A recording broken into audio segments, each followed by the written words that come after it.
Thank you for allowing RoadReady Solutions to be a part of your regulatory compliance solution.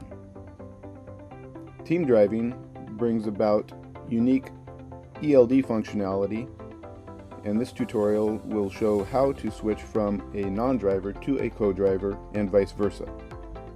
Each driver has the app on their own mobile device, phone or tablet.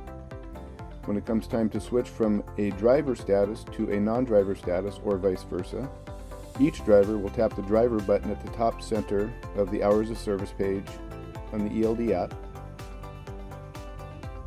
and see the driver selection status box appear.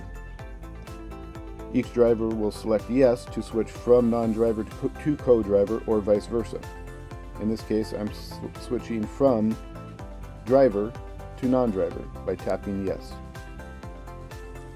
And now I am the non-driver. The other driver performed the same function on their mobile device and is now the driver.